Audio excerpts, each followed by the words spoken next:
Basically, you have a form, and I think that it's very exquisitely important how you administer executive tests, and that this greatly influences whether they're executive or not. It's not really the items that are doing this sometimes.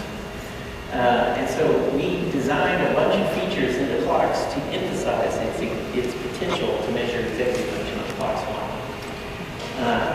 For instance, there's this big circle here at the bottom of the page. Now, the way CLOX works is you take the page that has the scoring system and turn it over on the back. You have the patient draw their clock on the back here, and this is CLOX-1.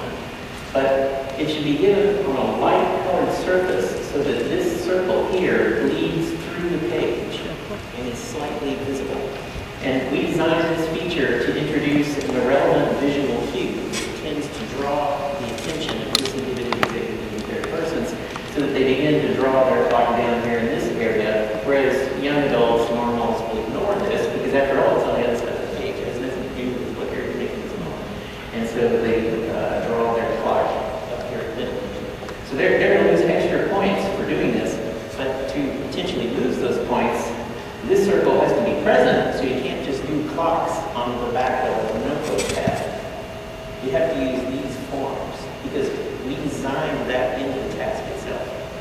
And it has to be on a light-colored surface because otherwise you won't see this bleeding through. If you did this on a dark mahogany-colored table, then even though it's printed over here, it wouldn't show up so well. So if I'm in an office or a room that has a dark-colored surface, then I just put the clocks on top of a stack of papers and all that other education. Or the clipboard or something. So the patient draws their clock, and this one's going to be scored CLOX-1. Anyway, then after they're finished, you read them this instruction, and the text of the instruction is up here. Again, we debated about every word in this instruction, and this is also a problem for translations that somehow capture this, because the words aren't the same in every language. But what it says in English is, please draw me a clock that says 1:45, set the hands and numbers on its face so that a child can read them.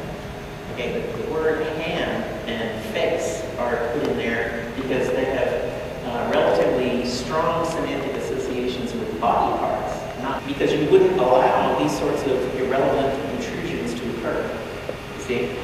The word child, so that a child could read it, was designed to reduce the possibility that they would draw digital clock faces. Because a digital clock can't be scored by this rubric and you would immediately fail everything if you put a digital clock there.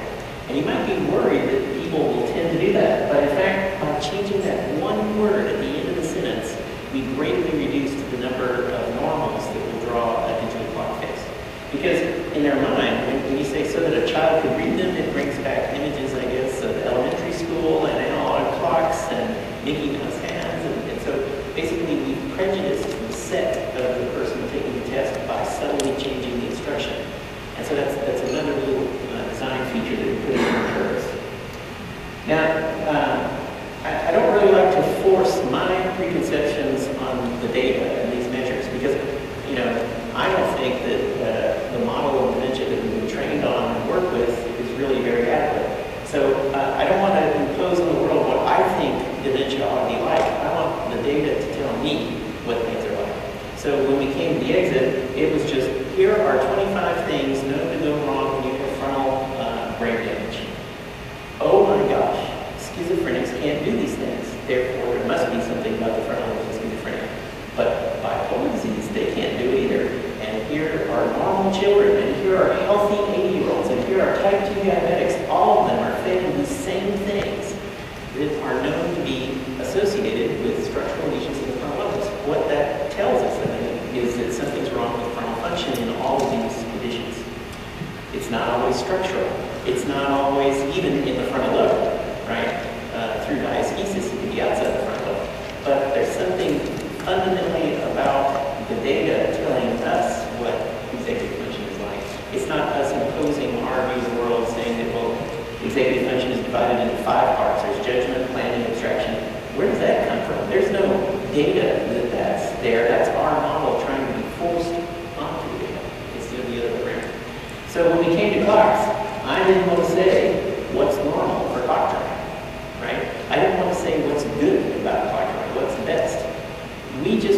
assigned to a group that we thought would not have executive function.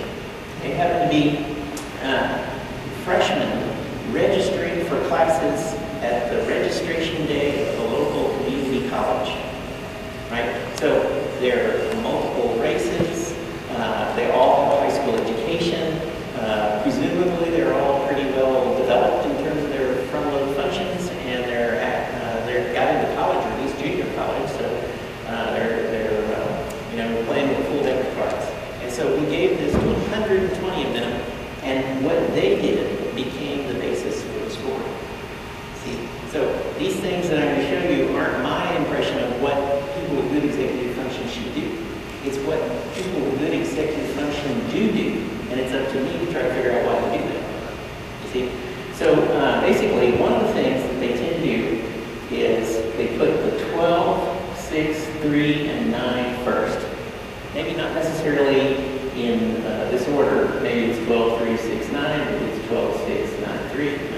But they tend to put those cardinal points first, presumably, as a way to anchor spacing, right? So one of the items here, which is shaded, this one right here, is did they put the 12, 6, 3, and 9 first? And the reason it's shaded is to remind the examiner, as soon as you turn the page over to go to the next part of the task, to score that one item for class 1. Because you're the only witness. And if you don't score it, you could forget at the end of the testing session an hour later when other things come up. And if you forget, no one else will never figure it out just looking at the clock. So we highlighted this one item to just remind the examiner to score that one right away.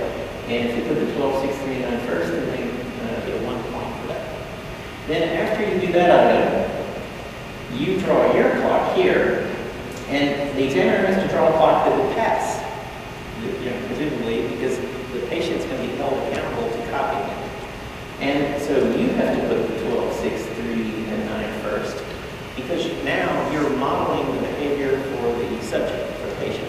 And so you have to model the behavior that would achieve a perfect score so that they can be held responsible for respecting that or not.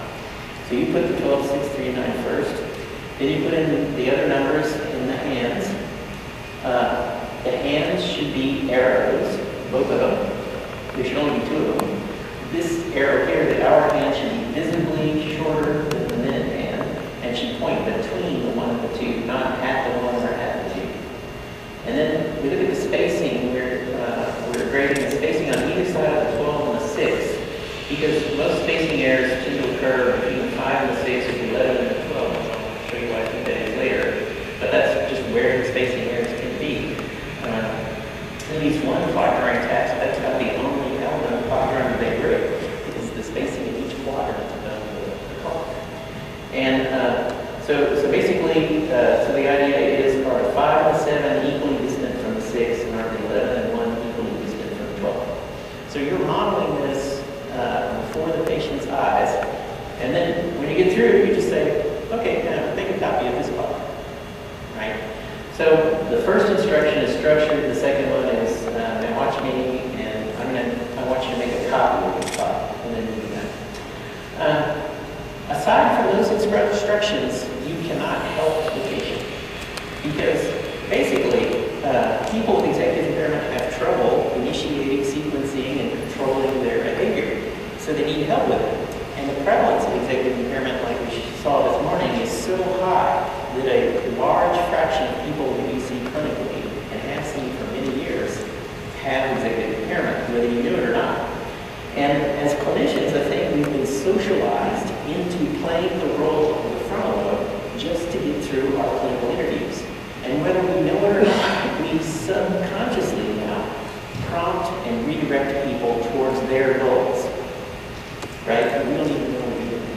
So the examiner has to not do that. They have to notice when they're having the urge to do that sort of thing. I think now, as clinicians, anytime you have to prompt or redirect a patient, they have executive impairment, and you should get out a test of executive function to document it. Because you wouldn't be needing to do those things if their executive functions were intact. And it's the difference between taking a clinical history from a young adult and taking it from just about anybody else. If you're working with young adults who have good executive control, then you have to do very little guidance to during the interview. They come in, they tell you what their chief complaint is. You don't have to ask for it. They tell you what the chief complaint is. They've already thought some about it. So they focus right down into the history that's pertinent and the pertinent negatives, and they explain what happened. I was playing tennis the other day when I twisted my ankle and put this pop, and now I can't lift my foot.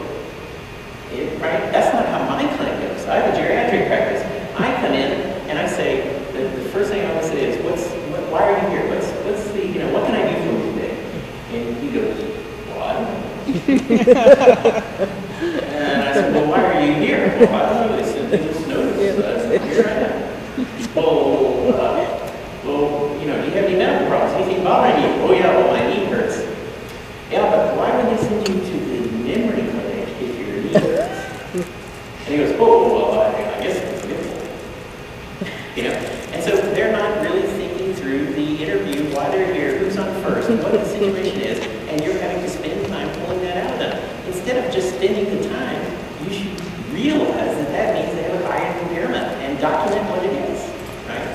And so basically, the rule for this and also the exit is your mother does not live here, it's not my problem, right? This can be socially difficult because, patients want to have the answer to their questions. So you want to try to basically not create a situation where they're going to ask questions. So one way to do that in terms of CLOX is to say something like this. I'm going to give you this test. I'm going to read you the instructions, but I want to make sure you understand them because once you start, I can't help you after that. And just tell them up front explicitly that you're not going to be able to help them. Then that may suppress some questions. But another thing that I would do is, get busy with some other paperwork. The patient's doing their thing, and meanwhile you're just kind of fiddling through the papers so that you look like a busy doctor and they're not going to bother to ask any questions.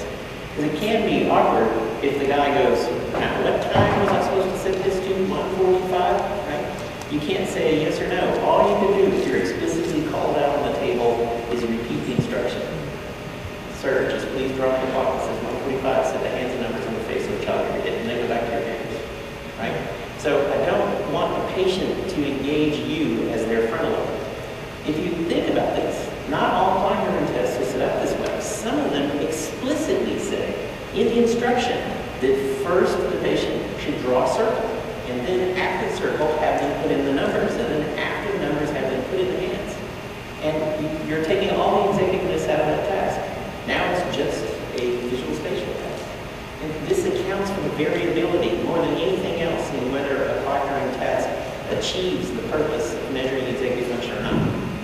So, and I think, basically, CLOX has the advantage of explicitly dividing these two aspects of clock drawing apart and setting up extremes at one end and the other. This is extremely, CLOX 2 is extremely not executive, CLOX 1 is extremely executive. Everybody else's clock drawing task is somewhere in that continuum, and there's no empirical data to tell you where they are for these relatively few studies. So basically, it may be that other clock drawing tests do explain some variance in executive function, but you don't really know which ones they are or how much variance they explain. You see, because their instructions put them somewhere in the middle. Okay, so the patient copies the examiner's clock, and this becomes graded as CLOX 2. They're both graded identically. This big block of shading here is to fight executively impaired examiners. Basically, people just start going down the page, was it this, was it that, was it this, was it that, and they get to these, and they just keep grading all the way down.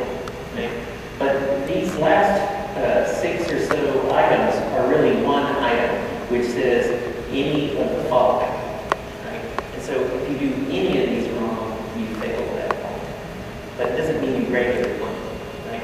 So some people were, you've been up all night, calls in the emergency room at 2 in the morning, and you start grading these yourself all the way down. So this is to fight that and to get examiners to ignore, to grade that as 1 point. Okay, so basically, this is just going over the examiner's clock.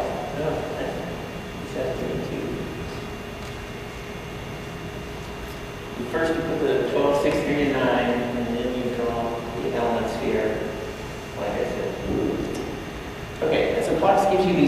scores, CLOX 1 on the back of the page, which is the executive version, CLOX 2 on the front of the page, and they carry different kinds of information. I already showed you this slide of a healthy person with Alzheimer's, type 2 vascular disease. So clot drawing is actually fun. People get very engaged by this, both the examiners and the patients. We very rarely have subjects refuse clot drawing tests, which is really interesting because you're familiar with people refusing the mini middle. After we give them thousands of these, a study that was doing a study of CLOX, they called me up and they said, we have a lot of problem with refusals of CLOX. And I go, really? Refusals? You never see that. We do this all the time. Nobody refuses. And then I said, they refuse the mini middle. Oh, I know. When do you give the CLOX? And they go, right after the mini middle. And so I had them reverse the order and give the CLOX before the mini middle instead of doing the refuses anymore.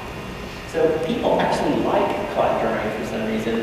And so do families and colleagues. It provides this very dramatic visual expression of what executive impairment is about, when conceptually it's kind of abstract. So locally, my colleagues, I talked to primary care doctors for years about executive function in our own clinics, and I don't think they really got it until we came up with this task. And then as soon as we disseminated this task around, all of them started using it and coming to us and jumping up and down and saying, look at this one, look, I can't believe this one. So this has some nice rhetorical value in addition to just the psychometric value. Okay, so the first item is there a circular face? I mean, that's the very minimum. And so they'll draw a square face. Or they'll draw their clock down in the invisible circle leading through the other page and ignore that they have to draw a circle around their drawing. And all they do is put names and numbers within the image of the circle from the other side. But when you lift the page up, there's no circular face present.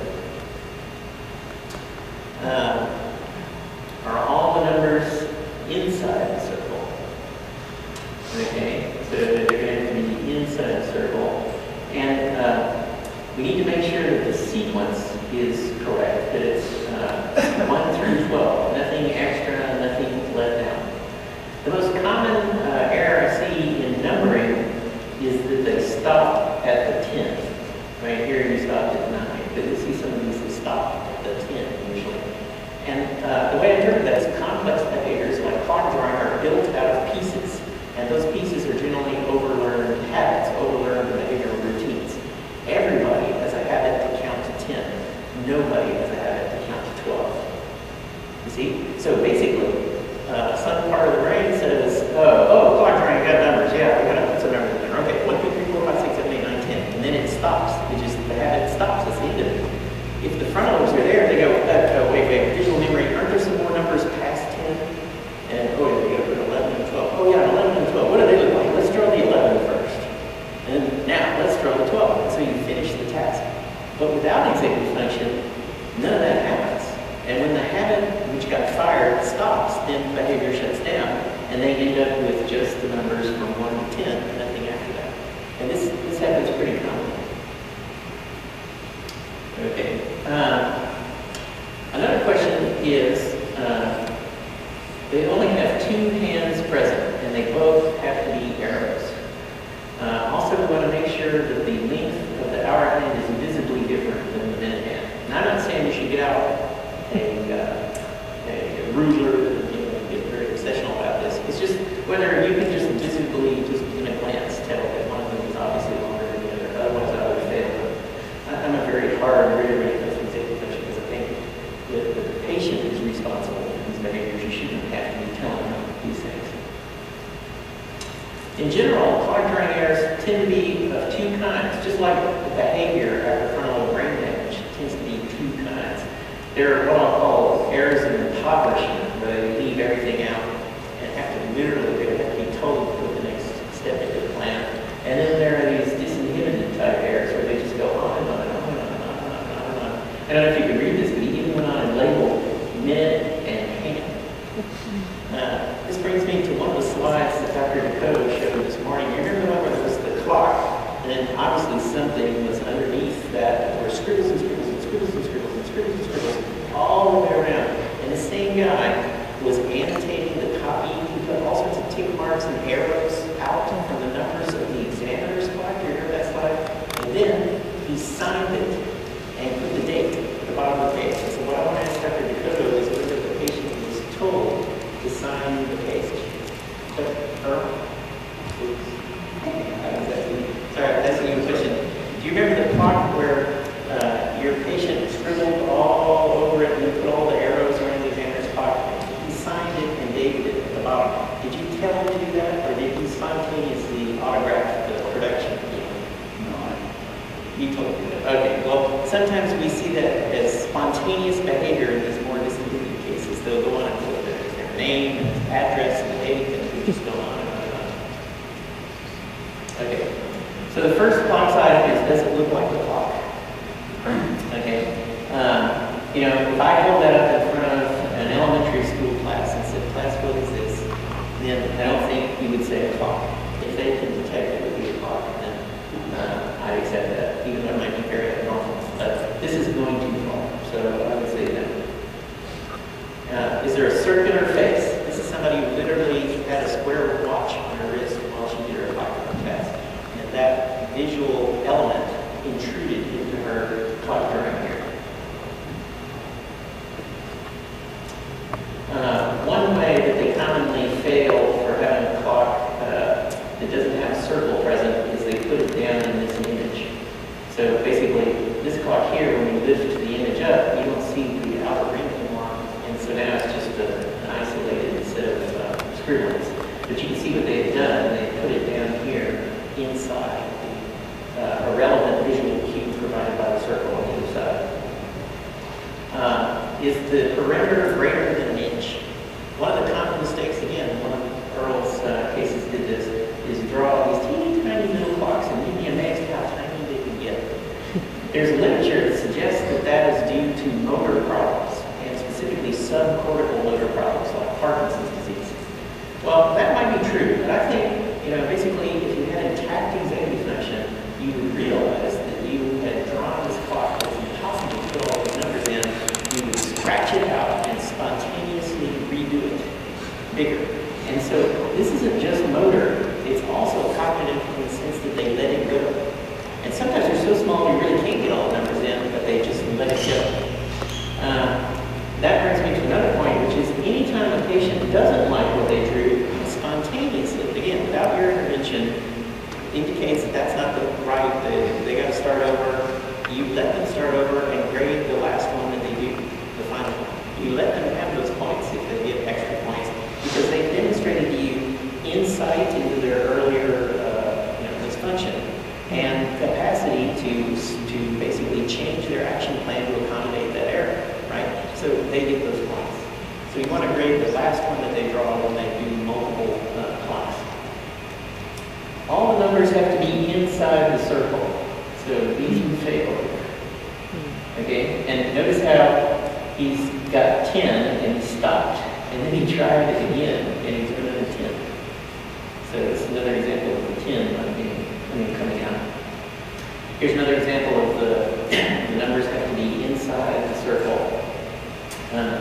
They're going to fail here because this hand is not an arrow and it's also not visibly shorter than a minute hand. No sectoring or tick marks. Sectoring is when you draw a line across the whole face of the clock so that it's kind of a pizza, and these are little tick marks. Now, I don't know why tick marks are not normal, but young adults with intact executive function just don't put tick marks, right? I imagine that it's a kind of visual-spatial intrusion that this 5 Pestilence position has to be marked, because these are often put on as afterthoughts after the numbers are there. It's hardly ever the other way around. Nobody puts tick marks and then numbers and ticks. It's usually the other way around. They put numbers, but they can't stop, and then they go back around drawing in little tick marks.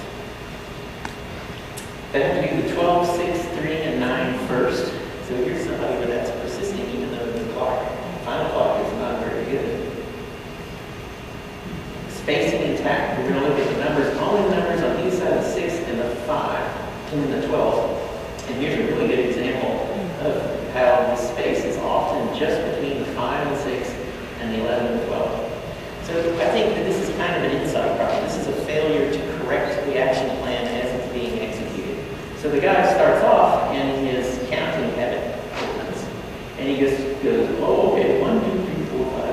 And then he gets here, and his space moves too short because he wasn't anticipating how the whole thing would. And then he realizes that something's wrong, and he resets at 6, creating the space. But once he resets, he goes right back into the same old habit that he was doing before, and the spacing is not adequate enough, and so he runs into the same problem in the 11 o'clock position.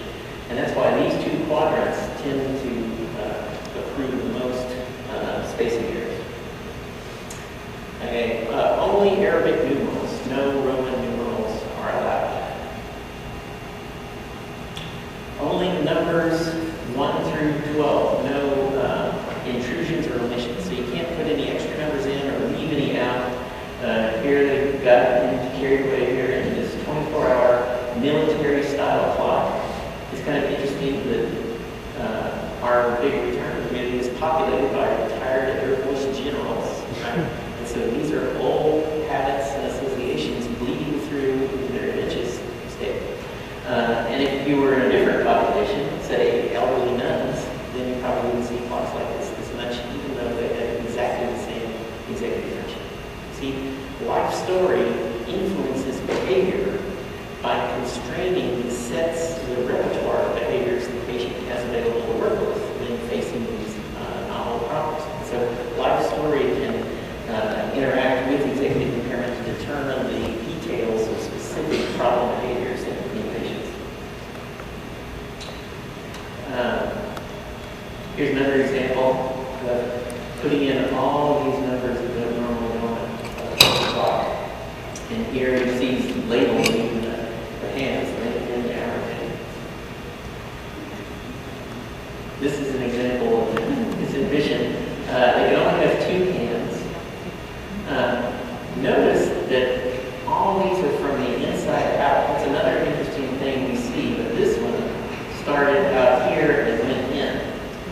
So what we see a lot is that arrows out from the center tend to follow one arrow that goes in. And I think what's happened here is that every behavior changes your visual space. It changes the cues that you can work with. And so as the guy points an arrow, he usually puts a big dot here. And then that dot attracts an arrow. And then once his attention is drawn to this arrow, this dot in the middle, then he starts drawing the ones out. Because his set has been changed by just the subtle appearance in his own drawing of that element. Both the hands have to be arrows.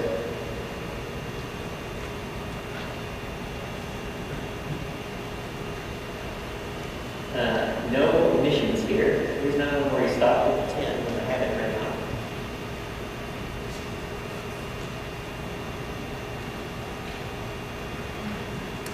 now. They can't have 145 in any form. That's why we chose this scoring system. Other people set the time to like 10 minutes after 11, hoping for some semantic confusion that might be interesting. It was really the same sort of thing, but we chose 145 to make it very explicit that there should never be a 45 on clock. And this is pretty explicit here. We put set the hands around to the face and say 145. This guy puts some notation here in the middle, but this is really subtle. Put the hands and numbers and they say 145. So this is a verbal intrusion into a drawing task. See? And the language 145 is intruding into the way it's drawn. This is a problem for the translations of the clocks because you might imagine that you can't say 145 in reference to clock drawing in many languages, right? And so this might be an issue for translators. No notation. I really think of these notations, this is what I mean, where they put in the zeros and the colons. This is basically, I think, language intruding into clock drawing. And there are a lot of subtle examples of how one cognitive domain that still works pretty well can intrude into a weak one and alter the way that it works. No arrows pointed inward.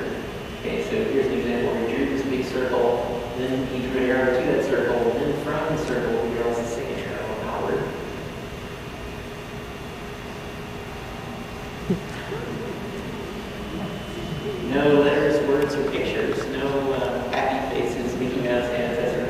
And again, we changed the wording of the instruction to help make these things at least be possible to happen. And if you used a different collector and task with a different instruction, you might not see many of these.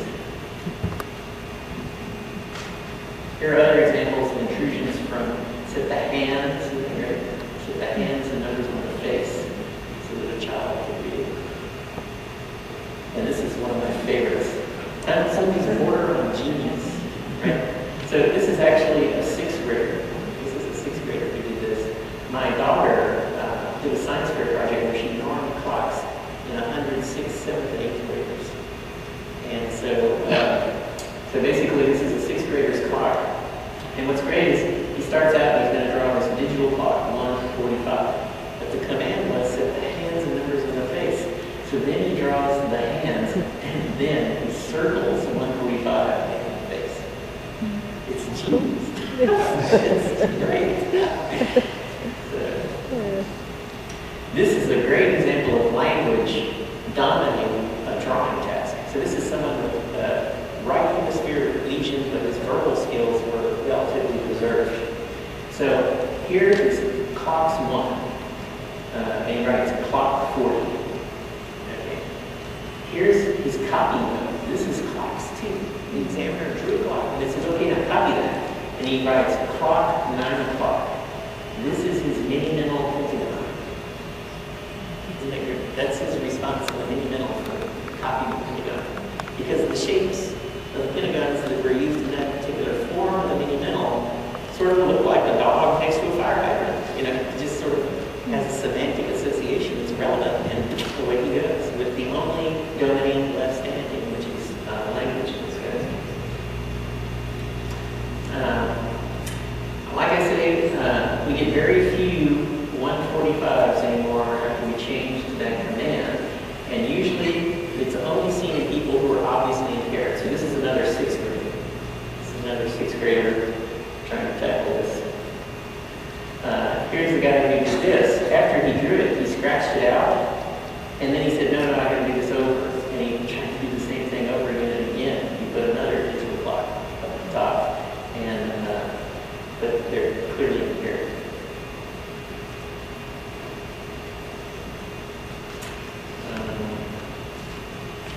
And I can't remember why this one was particularly significant. I guess this is just that the minute hand has to be obviously longer than an hour and a half. Okay, you already know that.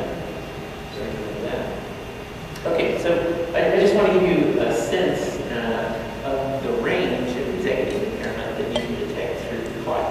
So this is a 52-year-old with basically vascular depression. So it was called depression not otherwise specified. It didn't meet full criteria for DSM depression. It was more subsyndromal depression, which I think is mostly this type 2 dementia that we've been talking about being coded the only way our current nomenclature can handle it, which is if you can't call it dementia, then it must be depression, right? And because depression is associated with frontal pathology and frontal hypometabolism, then there are behaviors that you see in depression that reflect those frontal pathologies, but you should realize they're non-specific to depression. They're not features of depression per se.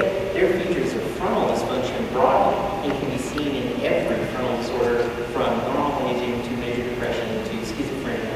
It's just that different literatures don't communicate, and so they call them different things in different literatures. So apathy, is negative symptoms in schizophrenia, but in different literature it's called apathy, and in different literature it's called subsyndromal depressive symptoms. But that doesn't mean that these are expressions of a mood disorder, because in fact, very rarely can you elicit a mood disorder. There is no mood disorder. All there is here is a cognitive disorder with structural brain disease and frontal surface. So I think it's not a mood disorder at all. Okay, here's alcohol dependence and major depression.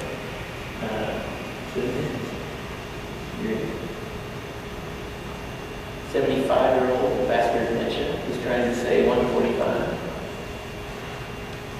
37-year-old with HIV.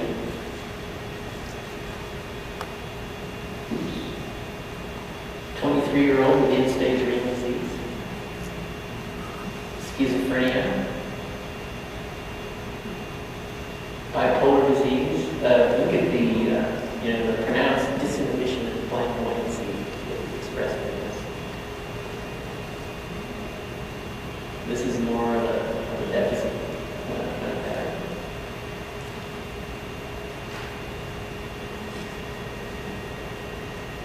medical patient from the consult service with a GI tumor. Here's post-stroke depression. Drug abuse is actually relatively ineffective because it takes a lot of executive function to go get the drugs. So there's a selection bias. You can be intoxicated and lose your executive function, but that doesn't mean that you're executively impaired when you're not intoxicated. And in fact, the lifestyle of a serious drug dependency is something that often makes them jump through a lot of hoops, which means good executive function to accomplish it.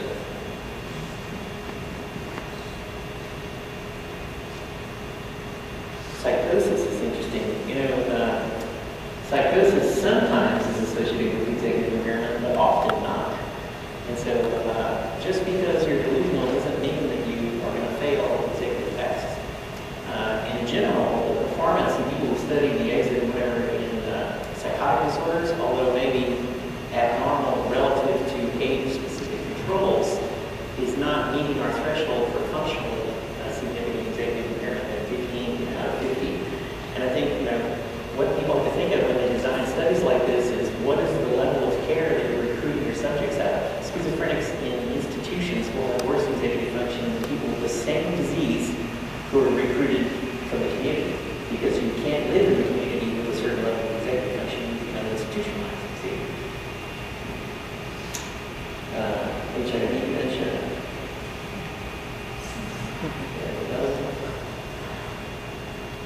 Okay. And then, as we saw before, CLOX is sensitive to change over time. This is one of the surgical trials. These are all before. Okay. So that's all I'm going to go through. So does anybody have any questions about the CLOX scoring? Yes? Dr. Royall, could you say a few words on neglect as it is depicted by the dog? What? I didn't understand. Any neglect. Oh, any neglect? Oh, okay. I didn't read any neglect. So basically what he's talking about, there's a condition after right hemisphere's cortical pathologies, usually a stroke or maybe a brain tumor or head injury, called any neglect, where patients appear to neglect half of their visual space. And this can be very profound and even debilitating, although people can be rehabilitated out of this. In my experience, if you have good executive function, you can pretty much learn to rehabilitate, to accommodate almost any other cognitive impairment. So some people are taught that because of this human neglect, they have to spin around while they're eating so that the food is brought back into their visual space from the good side and they'll take the next bite. And then after that one bite, they neglect the food and they have to go around eating it to find it again. And so they can be taught that. Anyway, in clock terming, there are many people who only put numbers on one side of the clock circle and not the other. And I wish I had an example of this to show you, but anyway, but I don't right now. And so a lot of people might presume that that's an expression of human neglect, right? There was an article in the English literature a couple of years ago, I think maybe Lancet Neurology, where someone had written a letter saying that he was a neurologist and that he dealt in a lot of claims for disability, and that somebody somewhere was teaching disability claimants to feign human neglect. But as a neurologist, he examined them and he knew they did not have any neglect because he could test visual function through automatic reflex pathways that did not involve voluntary control, and these people actually could attend to both hemispheres. And therefore, he had proved that these people were malingers and liars, and that they had coached in this. And who was doing this? Who was teaching patients this? And I took about 10 of our Alzheimer's clocks who showed this phenomenon and wrote a letter back saying, yeah, and whoever he is over here teaching Alzheimer's patients to do the same thing. But what's interesting is that they only do this on CLOX 1, but not CLOX 2. On CLOX 2, when they're copying, because they don't have any neglect, then they use the entire visual space because they're copying, and there's really nothing wrong with vision. What's wrong so that they're not spacing the numbers, like I suggested. They're cramping them together, and when they get to the end of the sequence, they don't reset, like the people who move to space at the 5 o'clock position. They don't have that insight. So basically, they just run out of numbers, and when the numbers are over, they just stop. And so it's not neglect at all. But if you did have actual neglect, then I would suspect that you would have, on CLOX 1, it would look very similar, but when you went to CLOX 2, it wouldn't get better. It would stay on the one side of the page, even if they were copying. You see? And so, unless you have both CLOX available, you can't tease those sorts of issues apart. By the way, I never published that letter because the journal didn't accept letters. When I was ready to send it off, I looked up the instructions to authors, and the journal didn't accept letters. You have a question? Simple questions. How do you score when the patient draws the clock in the faded circle? That's not in the scoring system. Does he or she lose a point if they decide to use the faded circle? It's where that is found is under the last item where it says none of the following, and one of them says any intrusion from the circle below. And that's sort of cryptic, but what that means is that on the other side of the page, the circle intruded through their behavior and drew within that. Okay, so it's in one of the shaded areas. Right. Okay. And why is that? I may have missed it, but is there a specific scoring item for the minute hand? Or? No, it's not about timekeeping. So we're not scoring in CLOX whether they set the time correctly. There's no item on whether they set the time correctly. But there is an item for the hand, the hour hands, right? Oh, yeah. Right. Implicitly, there is some information about that because we're calling one of them the minute hand and one the hour hand. But let's say you're using completely inappropriate time, so one's still minute hand and one's the hour hand. So they would get full credit if they were physically different from each other. I wasn't expecting that there should be another point for having the other hand at 9 or something. Yeah, because it's not, we're not really trying to break the semantic content of the problem, right? Yes. So what score are you looking for in general? Well, the total score is the score we're looking for. I don't really pay much attention to individual items, other than just global observations like this looks impoverished, that looks dissipated, this is an intrusion, this is perseveration, this is a habit like having 1 to 10 fail. We notice these things, but they're not captured formally in the scoring. I show this to my house staff, and I ask them to draw the clock. And when they're drawing the clock, sometimes about 30% of the house staff will go around without marking the sectors. Without marking? Without going 12, 6, 9, 3. Oh, yeah. Well, like I said, we didn't impose, it's not that we decided we had to put 12, 6, 3, and 9 or some cognitive function that's not working. What we did was just normal. The majority of young adults pre-executive impairment did exactly that. So you're saying 30% down, well, I have a 70% figure. And it's not because somebody told you in school you have to do that. Yes? Have you seen patients that pass CLOX 2 or fail CLOX 1? I'm sorry? Pass CLOX 2 to fail CLOX 1? Oh, yeah. Well, that happens all the time. I mean, that would be consistent with isolated executive impairment. Right? It's not specific for it because, you could have a cortical lesion in language and CLOX would miss it completely. Right? But I thought you were going to ask me the opposite. Are there people who pass, who fail CLOX 2 but pass CLOX 1? Right? And that actually can happen. It's rare, and I think that that's just an artifact. Those are usually Alzheimer's patients, and it's an artifact. They just, their constructional praxis is impaired, so they failed the copying test, but they got lucky on the executive test. They got one fail. But it can be, as you see in the exit, you can start to pick up focal lesions this way. You can have somebody who's, mini nil score is probably biased by language. Do really well, and then they bomb CLOX 2. And then on the mini-middle, we notice that they bombed the pentagon. But their memory was attacked, and orientation was attacked,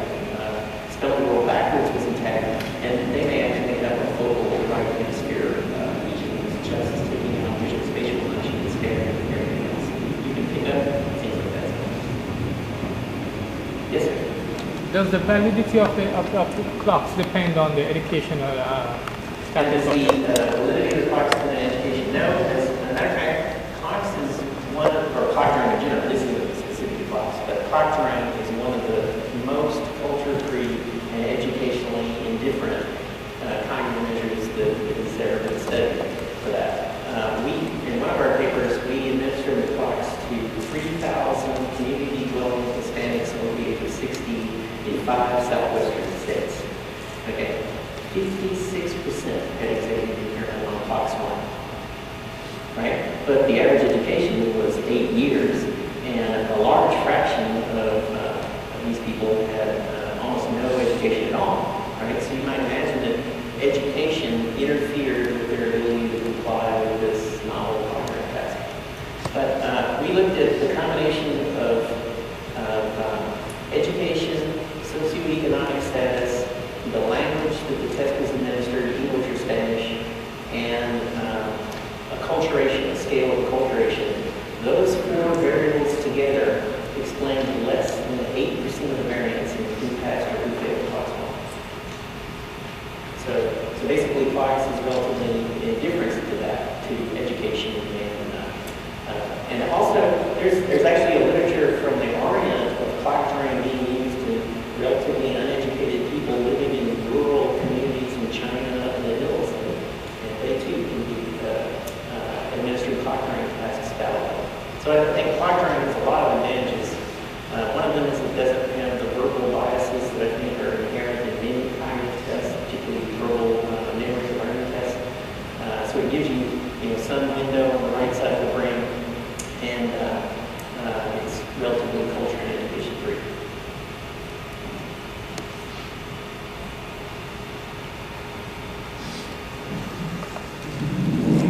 Hi, I come from Norway, so I'm interested in the translation problems. It has been translated into several languages, and you have started the Spanish version, haven't you? Because in Spanish you don't say hands and face. Does this mean anything? Does it make a difference? Does it make it more or less valid? Yeah. I would say that hasn't been very well studied. In the Spanish translation, like many other Romance languages, you can't say 1:45 because people routinely say 15 minus a quarter, or hour minus a quarter. So the translators have always struggled with that, and so far, although there are many CLOX translations right now, only the Spanish language version has been validated, and that didn't seem to be a limitation. No, so because it's the same in most Germanic languages too. Yeah. The English is the exception, so to say, from the rule. So we're wondering what to do, to use, because what we say is 1:45. Right. Yeah. 1:45. Yeah, there are several Germanic European translations of CLOX, but none of them have been published. So, No, because I searched the literature, but I can't find any publications. So, but Pfizer deployed them in its recent vascular dementia study, and so they made these translations, and it might be possible to get look at copies of those to see how those translators tackle that. I don't really know for sure if there's a Norwegian translation, but I know that there's Danish and maybe Swedish too. I talked to the Danes, but they didn't quite seem to catch what the problem was. Because they talked about setting the clock to 10 to 11 or something like that. So, yeah.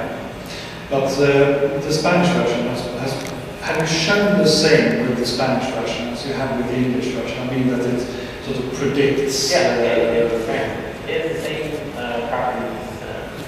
It predicts the exit, it predicts functional status, and CLOX 2, I didn't go into it earlier, but CLOX 1 predicts functional status, not CLOX 2. CLOX 2 predicts death. Yeah, I know you've talked about that. Yeah, and so CLOX 2 predicts death even in Spanish translation. Okay, thank you.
death back to back. Yeah, that's right. The CLOX-1 is measuring the executive control of drawing.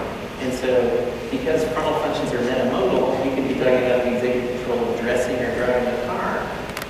CLOX-1 predicts all those things. So, people have found that CLOX-1 predicts IDL, level of care, insight into financial decision making, and the ability to execute financial decision making, driving, in other words, a wide variety of things that you wouldn't necessarily equate with drawing functions, right? But that's because the executive functions are metamodal, and you detected a failure in a convenient behavior called clock drawing, but you might as well be talking about the control of much more difficult behaviors to measure. CLOX-2, though, tries to take all of the executive variance out of it and reduce it to its fundamental elements, which is just drawing. And drawing doesn't depend on executive function so much, especially the way that we operationalized it. And so it doesn't predict function status and all those things. But what it does do that's particularly interesting is it predicts mortality. So there's actually a 35% mortality associated with failing CLOX-1 over the next 5 years. And this has been replicated now CLOX-2, yes, CLOX-2. And it's specific to CLOX-2. It predicts mortality after adjusting for CLOX-1. As a matter of fact, none of the executive measures in our data set predicted survival, only the past.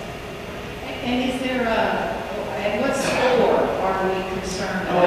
These cut points, 12 out of 15 for CLOX-2 and 10 out of 15 for CLOX-1. Thank you. Okay,